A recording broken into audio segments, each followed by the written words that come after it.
Four things that you need to be careful in when it comes to soul tie.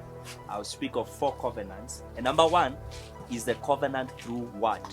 Covenant through the words. Your words are very powerful. Remember that the Bible says in the book of Job, chapter 22, verse 28, you shall decree a matter, and then it shall be so. When you are in a relationship with somebody and you are not ready to get married to them, then you utter words, or even you are ready and you start uttering words. You say, I will never leave you, I will die for you, I will, all those promises that you are making.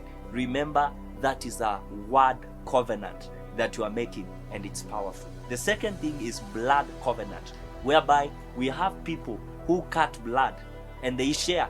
Maybe some of them, somebody says lick my blood and the other one says lick my blood, or you say mix, and you end up doing a blood covenant. And also, you know that these also are done by murderers and those people who murder people. They end up, or maybe somebody has made you hungry and you make them shed some blood. That is very important. You know that you can engage yourself into a blood covenant.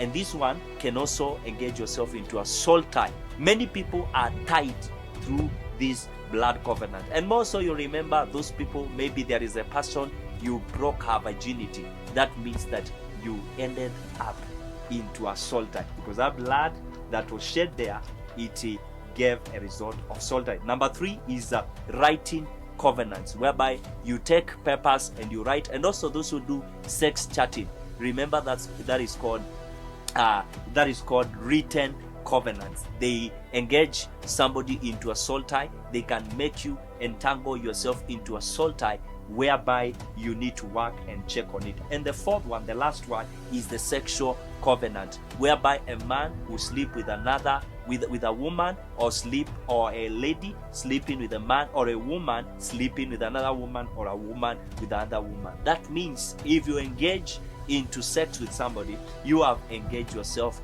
into soul tie. Remember, the Bible speaks about this in the book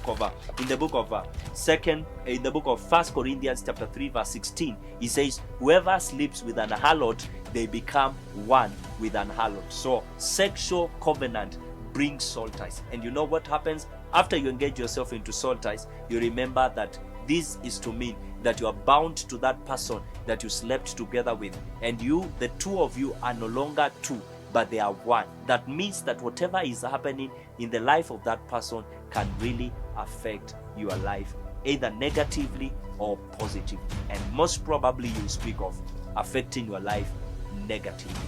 Be careful with covenants and be careful with soul ties.